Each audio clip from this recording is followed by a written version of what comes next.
வணக்கம். நீங்கள் இணைந்திருப்பது சமூகத்தின் மதிய நேர பிரதான செய்திகளுடன். செய்திகளுக்காக உங்களுடன் இணைந்து கொள்ளும் நான் கஜிதா திருநாவுக்கரசு. விரிவான செய்திகளுக்கு முன்னதாக இன்றைய தலைப்புச் செய்திகள்.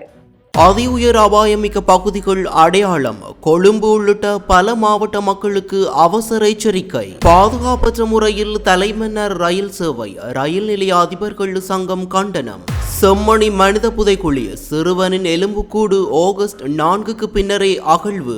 மகாபல புலமை பரிசில் இணையவழி பதிவுக்கு ஆகஸ்ட் 17 கடைசி திகதி. கொழும்பு போர்ட் சிட்டியில் சீன கோடீஸ்வரர் கடத்தப்பட்டு படுகொலை. சர்வதேச மாஃபியா கும்பல் பின்னணி. 2026 காபோத உயர்தர பரீட்சை ஆகஸ்ட் 10 ஆரம்பம். அனுமதி அட்டை திருத்தங்களுக்கு ஆகஸ்ட் 3 வரை அவகாசம். அம்பாறையில் இரு பெண்கள் தூக்கில் தொங்கிய நிலையில் சடலமாக மீட்பு. போலீசார் தீவிர விசாரணை. கம்பளை மகாவலி ஆற்றில் ஆணின் சடலம் மீட்பு. போலீசார் விசாரணை. பண்டாரநாயக்க விமான நிலையத்தில் ரூபாய் 109.9 மில்லியன் பெறுமதியான கொக்கைனுடன் ஸ்பானியர் கைது. சில மாவட்டங்களில் மழை மற்றும் பலத்த காற்று. வளிமண்டலவியல் திணைக்களம் எச்சரிக்கை. அவை எமது தலைப்புச் செய்திகள். இனி தொடர்பான விரிவான செய்திகள்.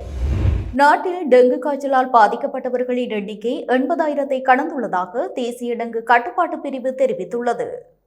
ஜனவரி 1 முதல் கடந்த 23ஆம் திகதி வரையிலான காலப்பகுதியில் 80,114 டெங்கு நோயாளர்கள் அடையாளம் காணப்பட்டுள்ளனர். இம்மாதத்தின் கடந்த 23 நாட்களில் மட்டும் 24,739 பேர் பதிவாகியுள்ளனர். டெங்கு காய்ச்சலால் இதுவரை 59 பேர் உயிரிழந்துள்ளனர். டெங்கு பரவலை கருத்தில் கொண்டு 175 சுகாதார மருத்துவ அதிகாரி பிரிவுகள் அதி உயர் அபாயமிக்க பகுதிகளாக அடையாளப்படுத்தப்பட்டுள்ளன. மேல் மாகாணத்தில் 42,414 நபர்களும், தென் மாகாணத்தில் 12,154 நபர்களும் பதிவாகியுள்ளனர். மேலும் கம்பகா, கொழும்பு, மாத்தறை, கண்டி, களுத்துறை, ரத்தினபுரி, காலி, குருநாகல் மற்றும் அம்பாந்தோட்டை ஆகிய மாவட்டங்களில் அதிக பாதிப்பு கண்டறியப்பட்டுள்ளது. காய்ச்சல் ஏற்பட்டால் கட்டாயமாக ஓய்வெடுக்க வேண்டும். சுய மருத்துவம் செய்யாமல் தகுதி வாய்ந்த மருத்துவரை நாடி அவரின் ஆலோசனைப்படி இரத்த பரிசோதனைகளை மேற்கொள்ள வேண்டும். மருத்துவ ஆலோசனைகளை பின்பற்ற தவறுவதே நோய் தீவிரமடைந்து உயிரிழப்புகள் ஏற்பட முதன்மை காரணமாக அமைகிறது. உரிய நேரத்தில் மருத்துவ சிகிச்சை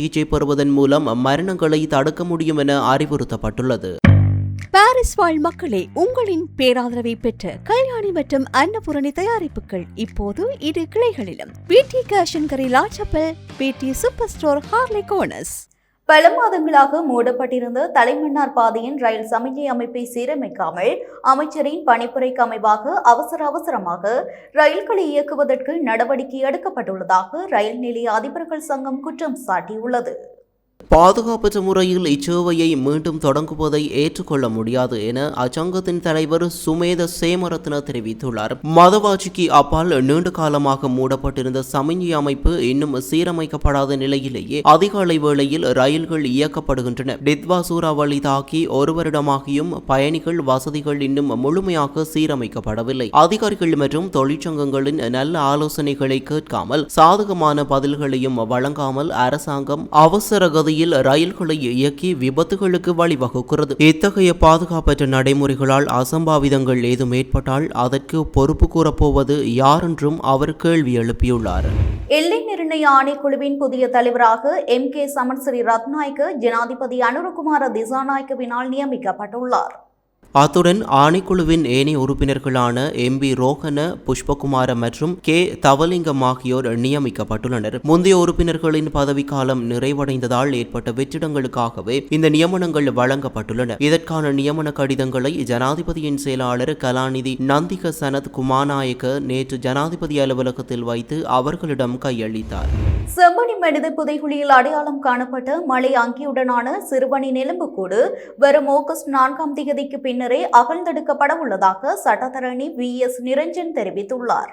இன்றைய தினம் அது அகழ்ந்தெடுக்கப்படவில்லை என குறிப்பிட்ட அவர், நிபுணர்களின் ஆலோசனைகளை பெற்ற பின்னரே அதற்கான நடவடிக்கைகள் முன்னெடுக்கப்படும் என்றார். குறித்த எலும்புக்கூடு சட்ட ரீதியாக புதைக்கப்பட்டிருக்கலாம் என்ற அனுமானம் உள்ளது. எனவே இது தொடர்பில் ஏதேனும் தகவல்கள் தெரிந்தவர்கள் உடனடியாக நீதிமன்ற பதிவாளரிடமோ சட்டத்தரணியூடாகவோ நீதிமன்றத்திலோ காணாமலாக்கப்பட்டோர் பற்றிய அலுவலகத்திலோ அறிவிக்குமாறு கேட்டுக் கொள்ளப்பட்டுள்ளனர். இத்தகவல்கள் கிடைக்கும் பட்சத்தில் அகழ்வு பணிகளில் மேலும் பல முக்கிய விவரங்கள் வெளிவர வாய்ப்புள்ளதாக அவர் தெரிவித்தார். 2024-2025 கல்வியாண்டிற்கான மகாபல புலமை பரிசலுக்கு தெரிவு செய்யப்பட்ட மாணவர்களின் இணையவழி பதிவுகள் எதிர்வரும் ஆகஸ்ட் 17ஆம் தேதியுடன் நிறைவடையும் என லலித் அதுலத் முதலி மகாபல உயர்கல்வி உதவித்தொகை நிதியம் அறிவித்துள்ளது. புலமை பரிசிலுக்கு தெரிவு செய்யப்பட்ட மாணவர்களின் இறுதிப்பட்டியல் அந்தந்த பல்கலைக்கழகங்களுக்கு அனுப்பப்பட்டுள்ளது. இறுதிப்பட்டியலில் இடம்பெற்றுள்ள மாணவர்கள் தமது தேசிய அடையாள அட்டை இலக்கத்தை பயன்படுத்தி இணையதளத்தில் ஆகஸ்ட் 17ற்குள் பதிவு செய்ய வேண்டும். பதிவு செய்த பின்னர் விண்ணப்ப படிவத்தை அச்சிட்டு கையொப்பமிட்டு வங்கி புத்தகத்தின் நகல் அல்லது வங்கி கணக்கு உறுதிப்படுத்தல் சான்றிதழுடன் பல்கலைக்கழகத்தில் சமர்ப்பிக்க வேண்டும். உதவித்தொகை கொடுப்பனவுகள் இலங்கை வங்கி அல்லது மக்கள் வங்கியில் மாணவர் பெயரில் உள்ள தனிநபர் சேமிப்பு அல்லது நடப்பு கணக்குகளில் மட்டுமே வைப்பிலிடப்படும். 2024-25 மகாபோல உதவித்தொகைக்கு தெரிவாகாத மாணவர்கள் அது தொடர்பாக மேல்முறையீடு செய்ய விரும்பின் தத்தமது பல்கலைக்கழகங்கள் மூலமாகவே சமர்ப்பிக்க வேண்டும். பல்கலைக்கழகங்கள் இம்மாணவர்களின் மேன்முறையீடுகளை 2026 அக்டோபர் 15ஆம் தேதிக்கு முன்னதாக பல்கலைக்கழக மானியங்கள் ஆணைக்குழுவிற்கு அனுப்பி வைக்க வேண்டும் எனவும் கேட்டுக் கொள்ளப்பட்டுள்ளது. Blue ocean group of companies இலங்கையின் வளர்ச்சியோடு உங்கள் வாழ்க்கையையும் உயர்த்துகிறோம். கொழும்பு துறைமுக நகரில் வைத்து சீன கும்பலால் கடத்தப்பட்டு எகலியகொட கரதன காட்டுப்பகுதியில் கொடூரமாக கொலை செய்யப்பட்ட சீன பிரஜை பற்றிய அதிர்ச்சி தகவல்கள் வெளியாகியுள்ளன. படுகொலை செய்யப்பட்டவர் சர்வதேச கணனி குற்றங்கள் மற்றும் இணைய மோசடி வலையமைப்பின் பிரதானியான ஹாபம் எனப்படும் சீன கோடீஸ்வரர் ஆவார். இணைய வழியில் சட்டவிரோதமாக சம்பாதிக்கப்பட்ட பல கோடி ரூபாய் பணம் தொடர்பான தகராறே இக்கொலைக்கு காரணம் என முதற்கட்ட விசாரணைகளில் தெரிய வந்துள்ளது. போர்ட் சிட்டியில் நண்பர்கள் போல் நடித்த இருவரால் அழைத்து வரப்பட்டு கடத்தப்பட்ட இவர் கரதன காட்டுப்பகுதியில் கைகால்கள் கட்டப்பட்டு தாக்கப்பட்டு வெட்டி கொலை செய்யப்பட்டுள்ளார். பின்னர் சடலத்தை கற்களால் மூடி தப்பிச் சென்றுள்ளனர். சட்டவிரோத மதுபான முற்றுகையில் ஈடுபட்ட போலீசார் கற்களுக்கிடையே மனித கை வெளியே தெரிவதைக் கண்டு சடலத்தை கண்டெடுத்துள்ளனர். இச்சம்பவத்துடன் சுமார் 20 சீன பிரஜைகளுக்கு தொடர்பிருப்பது கண்டறியப்பட்டுள்ளதுடன் இருவர் ஏற்கனவே கைது செய்யப்பட்டுள்ளனர். கொலையாளிகள் நாட்டிலிருந்து தப்பி செல்வதை தடுக்க வெளிநாட்டு பயண தடை பெறப்பட்டு கொழும்பு குற்றத்தடுப்பு பிரிவும் எகலியகொட போலீசாரும் தீவிர விசாரணை நடத்தி வருகின்றனர். இச்சம்பவம் குறித்து விரைவான மற்றும் முறையான விசாரணை நடத்துமாறு இலங்கை போலீசாரை கேட்டுக் கொண்டுள்ள சீன தூதரகம் சந்தேக நபர்களான சீன பிரஜைகளுக்கு தேவையற்ற இடையூறுகள் ஏற்படாத வகையில் விசாரணைகளை முன்னெடுக்குமாறும் கோரியுள்ளது. 2026ஆம் ஆண்டிற்கான கல்வி பொது தராதர உயர்தர பரீட்சைகள் எதிர்வரும் ஆகஸ்ட் மாதம் 10ஆம் தேதி முதல் செப்டம்பர் மாதம் 5ஆம் தேதி வரை நாடளாவிய ரீதியில் 2532 பரீட்சை நிலையங்களில் நடைபெறவுள்ளதாக பரீட்சைகள் திணைக்களம் அறிவித்துள்ளது. அனுமதி அட்டைகள் உரிய வலய கல்வி அலுவலகங்களுக்கு அனுப்பப்பட்டுள்ளன. அதிபர்கள் பரீட்சை பாடத்திற்கு பொறுப்பான கல்வி பணிப்பாளர்களிடமிருந்து அவற்றை பெற்றுக் கொள்ளலாம். அனுமதி அட்டைகள் தபால் மூலம் தனிப்பட்ட முகவரிகளுக்கு அனுப்பி வைக்கப்படுகின்றன.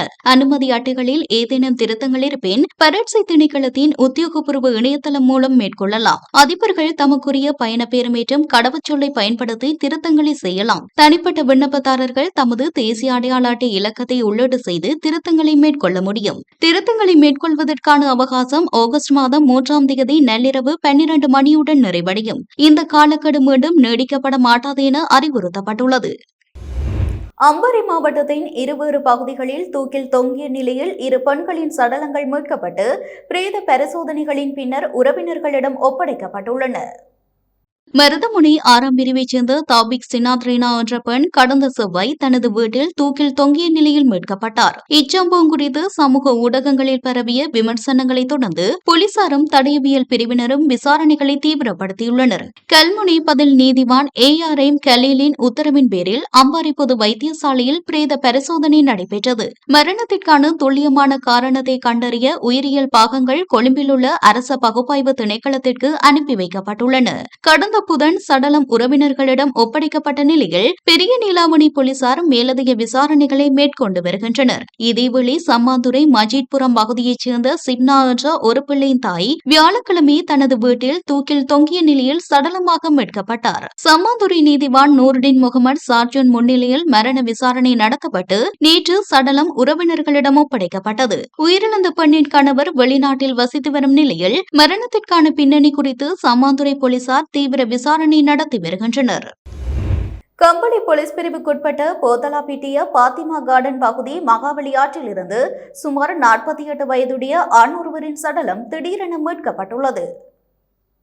ஆற்றில் சடலம் ஒன்று மிதப்பதைக் கண்டு அப்பகுதி மக்கள் அளித்த தகவலின் பேரில் கம்பளி போலீசார் சம்பவ இடத்திற்கு சென்று விசாரணைகளை தொடங்கினர். உயிரிழந்தவர் நாவலப்பிட்டி சேலம் பிரிட்ஜ் பிரதேசத்தைச் சேர்ந்தவர் என அடையாளம் காணப்பட்டுள்ளார். சடலம் பிரேத பரிசோதனைகளுக்காக கம்பளி ஆதார வைத்தியசாலையில் வைக்கப்பட்டுள்ளதுடன் இச்சம்பவம் குறித்து கம்பளி போலீசார் மேலதிக விசாரணைகளை மேற்கொண்டு வருகின்றனர்.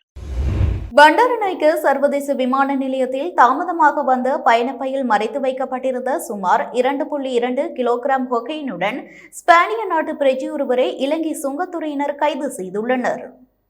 விவசாய பொறியாளரான குறித்த சந்தேக நபர் சியரா லியோனிலிருந்து அடிஸ் அபாபா மற்றும் தோகா வழியாக கத்தார் ஏர்வேஸ் விமானத்தில் ஜூலை 22 அன்று இலங்கைக்கு வந்தடைந்தார். ஆரம்பத்தில் அவரது கைப்பட்டியை சோதித்த போது எதுவும் கிடைக்கவில்லை. அவரது பதிவு செய்யப்பட்ட பயணப்பட்டி அதே விமானத்தில் வராததால் அவர் விமான நிலையத்தை விட்டு வெளியேற அனுமதிக்கப்பட்டார். தாமதமான பயணப்பட்டிகள் இலங்கையை வந்தடைந்ததை அடுத்து அவற்றை பெற்றுக் கொள்வதற்காக ஜூலை 24 மாலை PIA வருகை முனையத்திற்கு அவர் மீண்டும் வந்தார். அப்போது சுங்க போதைப்பொருள் கட்டுப்பாட்டு பிரிவு அதிகாரிகள் அப்பட்டியை எக்ஸ்ரே ஸ்கேனர் மூலம் சோதித்ததில் 2 கோப்பு உரைகளுக்குள் மறைத்து வைக்கப்பட்டிருந்த 4 கொக்கைன் பொட்டலங்கள் கண்டுபிடிக்கப்பட்டன. கைப்பற்றப்பட்ட கொக்கைனின் சந்தை பெறுமதி சுமார் 109.9 மில்லியன் ரூபாய் என மதிப்பிடப்பட்டுள்ளது. மேலதிக விசாரணைகளுக்காக சந்தேக நபரும் போதைப்பொருட்களும் போலீஸ் போதைப்பொருள் தடுப்பு பிரிவிடம் ஒப்படைக்கப்பட உள்ளனர். மேல் சப்ரகமு மற்றும் வடமேல் மாகாணங்களிலும் காலி மற்றும் மாத்தறை மாவட்டங்களிலும் சிறிதளவு மழை பெய்யக்கூடும் என வளிமண்டலவியல் திணைக்களம் அறிவித்துள்ளது.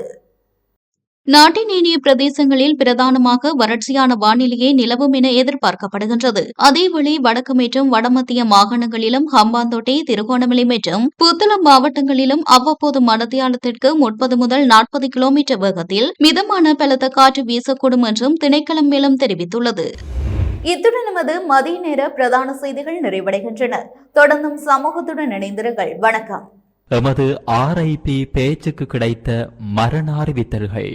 யாழ்ப்பாணம் சரசாலை கமலாசினி வீதியை புறப்படமாகவும் கொக்குவில் மற்றும் கனடா ஆகிய இடங்களை வாழ்விடங்களாகவும் கொண்டிருந்த திரு தில்லைநாதர் தருமலிங்கம் அவர்கள் 24/7/2026 அன்று இறைவனடி சேர்ந்தார்.